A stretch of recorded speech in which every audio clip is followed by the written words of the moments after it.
Good morning to all. I am Kala. I am going to take you economics subject for first year. Okay. Hope you have had the subject of economics previously in schools 9th, 10th standard in social studies, but we are going to study it with a separate subject. It's a separate branch of studies in commerce, economics. Yes, of course, economics is a common subject. You will be saying why we are going to study the economics and we are going to discuss in this chapter. Yes. First, I am going to discuss about economics. What are the subjects you have in the economics part, which is part of economics. Generally, we used to classify the economics in a micro level and macro level. Hope the general term micro and macro is familiar to everyone, isn't it? So, micro which means small, macro which means large.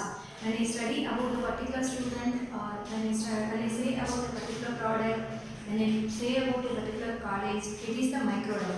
When you say about the whole nationwide economy, nationwide the pandemic, or nationwide growth, that is not macroeconomics. We will discuss in second period later. So here you have in the first period syllabus economics in a two part, which is statistics for economics and Indian economic development. In statistics for economics, you have 9 chapters. 9 chapters don't care of it, very small and intro chapters for statistics. And economics also, of course, you have studied from school days, the pre-independence India, how was the economic status of our country, and post-independence India. So everything you will have studied. So that only we are going to discuss. Okay, I will tell you the chapter syllabus about the statistics for economics. Which are the portions you had. You have okay, introduction to economics and stat you have in the first chapter, and second chapter collection of data. Data, you have heard the word data. Data which means a collection of facts. Okay. Have you collected the data? Have you collected the information? That information only we are saying in a statistics of data. Okay. So we will discuss what are the ways to collect the data. We can take the data from the textbooks or internet or through personal interview or through media, through journals. So many records are there for government official records, banking records, so many records are there to collect the information, which is data. So about that you are going to discuss what are the data, what kind of data can be collected, what are the types of data, everything. And third one, organization of data. Third chapter. Every chapters are interrelated one. You will feel very comfortable once you understand what is stat and data. Okay, organization of data. Organization of data which is arranging the data in a similar characteristics or groups. Okay, if first year students, we can organize the students into CEBA, MEBA, SEBA, categorizing on the basis of computer, maths and stat. And girls, boys, commerce, arts. So we are science, arts, etc. We are segregated, the same way organizing the data. After collecting the raw data, when we collect the data, we collect all the information together. So we have to segregate it separately on the basis of the similar characteristics or groups. So we will organize the data, that is known as organization of data. What are the kind of organizations are there? We will study in this chapter in detail. Very simple. And next chapter is presentation of data. Yes, I have collected the data, I organized on the basis of the similar groups, and I am going to present the data in a simpler format to make it understand for everyone. Why you want to collect the data, we will discuss. Yes, we want to collect the data for every purpose, research purpose or new making policy, the government purpose, or to get a feedback of last history. The present scenario is future history, so to prepare forecast for future plan and to understand the past history, we need to present the data. Okay, so presentation of data. What are the kind of presentations? Are there tabular presentation, textual presentation, diagrammatic presentation, etc. So many presentations are present. You have in a computer, so many visual presentations are there. So you will be studying in detail in the presentation of data. Next, measures of central tendency. Yes, of course, we collected the data, we organized the data, and we presented data in a format. It can be a tabular or diagrammatic or textual format. After collecting, some data will be in a numerical format. Of course, nothing can be explained clearly without numerical helps. Yes, of course. For example, if I say your son is passed or daughter is passed with so many percentage, so pass, if I say they don't understand, they will ask the percentage or marks. So the data is important for everything. If the person is admitted in a hospital, they will come and ask the detail how he is. Yesterday the sugar was this much, then heartbeat how much. So the people will be be asking the numerical information because numerical information will give the reliability, understanding, or accuracy of the progress. Okay, so measures of central tendency, in this we will calculate the average, mean, median, mode, everything. Who is the topper in the college? Who is the what is the average result in the college? And mean, median. Who is middle average students in the college middle position? Which divide the portion into two equal parts. So measures of central tendency, it is the average which explain the characteristics of entire data. Next, measures of dispersion. This is also another chapter we are going to study. Dispersion in the sense diversion, scattered from the central value. What are the values of scattered? How much it is scattered from the central value? About that we will be studying with the help of formulas. And correlation. Correlation also we can pronounce. Correlation means correlation between x and y variable. We will study in the correlation analysis. Correlationship, for example, hard work and the result. Spending time so much for the entertainment and the result of the students. And healthy food and the health of the children. So what is the relationship, positive or negative? So that and all we will study in the correlation chapter. And index number, next chapter index number you are going to study. In index number, it is the average of base year and present year, and you will find the price average, quantity average. So the relatives, the variable, relative changes in variables you will study. At last you will study the uses of statistical tools. Okay, we are studying about the statistics, what are the uses of it. So everything you will study the statistics for economics. Once you understand the concept, everything is easy. You will feel it is two parts, but you will feel it is very simple. And economics part, it is the theoretical part. Here in economic part, of course, it is the kind of revision of your school days. And Indian economy, pre-independence and post-independence, economic reforms, about the poverty, employment status, infrastructure status, and human capital formation between education, training, etc. And at last, you will study about the comparison between India and neighborhood country, Pakistan, China, etc. So these are the syllabus which is given by the board and the NCERT for you people. Okay, we are going to discuss about the statistics for economics, first chapter right now.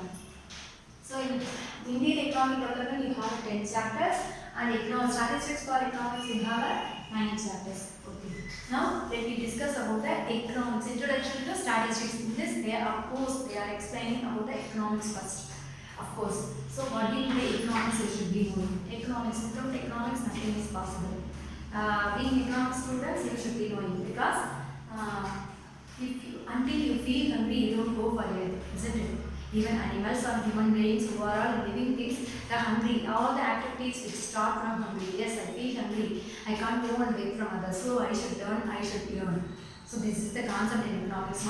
So all the goods which are free, you will not get it freely from nature. Maybe olden days, 100 years, decades ago, the people used to get some of the goods freely. But right now, when our elderly people were studying, what was the free goods? But right now, it is economic goods. What is the difference between free goods and economic goods? Free goods which are available freely from nature.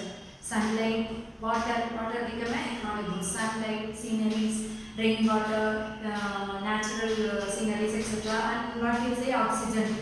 Yes, in foreign countries, the pure oxygen also become economic goods because of our human activities. So much of using the vehicles and industries. Okay, now economics. Economics is the study of mankind in ordinary business of life. Or economics is the study of wealth. You can take economics as the study of scarcity. Economics is the study of activities, human activities, etc. So many definitions are given by so many peoples. But at last, after 1776, Adam Smith, he is considered as a father of economics. He is a Scottish economist, and he has given the separate term and branch for economics. He was considered as economics as a separate subject. Before it was mixed with the political economics, and he made it separate economics. So he is considered as a father of economics. Who is father of economics? Adam Smith. Adam Smith. See what his book. He has written the economics definition in his book, and inquiry into the nature and causes of wealth of nation. In this, it was published in 1776. In short form, you can call as Wealth of Nation. What is the book given by Adam Smith? Wealth of Nation. It was published in 1776. In his book, what he said? Acquisition of wealth. is the main aim of a human activity. He did not consider about the welfare of the society and scarcity and other activities he ignored. Just he explained about the acquisition of wealth. What is the acquisition of wealth? The term I am writing is ACQUISITION. Acquisition is earning wealth. I want to earn, I want to earn, I want to earn. So this is the main aim of the human beings. So this is the study of economics he explained. Actually, practically if you say, yes ma'am, earning of wealth is, yes of course, I can say that's what I said economics we are studying. If we did not feel hungry, we don't go for a job, we don't study, we don't do anything. So here earning is important, but earning is not at all a life of a human being. Then that's what next author Alfred Marshall here said. He told the earning is not an end of a man. Living with a good well-being is an end of a man. Which means, okay, the crorepati millionaire, they have millions of money, but they can't eat a plate of idli and plate of sweets. Is it the wealth of nature? It is the well-being of a human being? No, never. Okay, all money are there, and so many servants are there in my family, and many people are there, but I can't enjoy my life. I can't walk fast, I can't run fast, I can't see the videos or movies, I can't speak fluently. Only money is there in my cupboard, locker, bank, etc. So it won't be good. But initially we said separately the economics is the separate branch and acquisition of wealth is the main aim of the human activity. So that subject was separately considered as economics. So he is considered as a father of economics. And later, where did he miss the concept? Alfred Marshall told it. So Alfred Marshall is considered as a father of microeconomics. He included not only the earning of wealth, but also the well-being of the human being also essential for the human life. So he has explained the economics in this book, Principles of Economics. Principles of Economics, which was published in 1890. In his book, he explained about the economics. He has given a separate definition about the economics. Economics is the study of mankind in ordinary business of life. So he said economics is the study of mankind in ordinary business of life. He said business of life, he included the acquisition of wealth and also study of mankind, how the human beings, how they will survive with the wealth. So he explained in detail. So the term study of man, which include the activities of these things. We will discuss about the study of man. The man consists of in a society, you can see they can be a producer, they can be a seller, consumer, service holder and service provider. Okay, who are the producers? The people who produce the goods and services to satisfy the human wants and also for the sake of earning profit. So the person, those who produce the goods, those who convert the format into raw material into finished product. He can be a farmer or manufacturer or industrialist or whoever it is. So the person, those who produce the goods and services to sell and satisfy the human wants by the sake of earning income profit. Okay, seller. He can be a retailer or wholesaler. The seller, the person, those who sell the product, distributor you can say. Those who sell the product from the producer, mediator. He will serve as a mediator and he will take the product from the producer from the village or wherever they produce or industry and they will sell to the final consumer. So he is considered as a seller, the person who sells the product for the sake of earning income. And consumer, who are the consumer? We are the consumer, you are the consumer. The persons who consume the goods and services to satisfy their human wants. Okay, I am consuming, which means you are watching the economics class for what? To learn the economics. Okay, I am using the board for what? I can able to write and explain the concept clearly. Okay, we eat the food for what? To satisfy our hunger. We drink the water to satisfy our thirst. So consumer, all the people in the world, those who are living, they are considered as consumer. We all are consumer. We consume the goods and services to satisfy our essential. Our wants. The wants can be classified into so many categories. That we will discuss. Essential, comfort and luxurious items. Okay, essential. Food, shelter, clothing are come under the essential category. And comfortables. Okay, after satisfying my food, shelter, clothing, I will feel okay, instead of having the roof, I need a bungalows or whatever it is, furniture. Instead of sitting in floor I want to sit with the furniture, and fan is necessary. This is not comfortable item which will improve the quality of the people, standard of the people. Luxurious item, after satisfying the essential comfort, we need some people will expect for the luxurious, costly car, costly bungalow, jewels, ornaments, etc. So for the social status, the luxurious item won't help for the improving the quality, only the quantity in numbers, but it can be useful in a circumstances, certain circumstances. When you are in difficulties, it can be utilized. Okay, that is our discuss. And next, consumer over service holder, service provider. Who are service holders?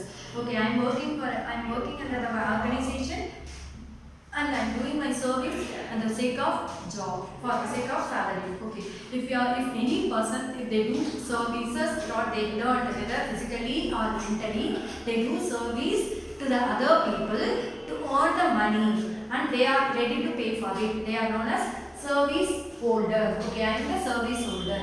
Okay, next, service provider. The person, those who provide the service for the payment, provide the service. Doctor, teacher, lawyer, etc. Doctor, lawyer, taxi driver, etc. They will be under the service provider. They provide the service for the sake of income. Okay. So they are the service providers. So the term study of man includes producer, seller, consumer, service holder, and service provider. And next, the term ordinary business of life. Here I am explaining about the Alfred Marshall definition. The term ordinary business of life consists of production, consumption, distribution of economic activities. These activities are called as economic activities because for the sake of income, monetary gain, the people will produce the goods and services. They will convert the raw material into finished goods. And consumption. Okay, production will include the product. Production, the conversion of raw material into finished product. Production process will include what to produce. They will consider about the price of the product and cost of production. And consumer also what to consume. They will decide on the basis of the standard of living and the price of the product in the market, which means income of the consumer.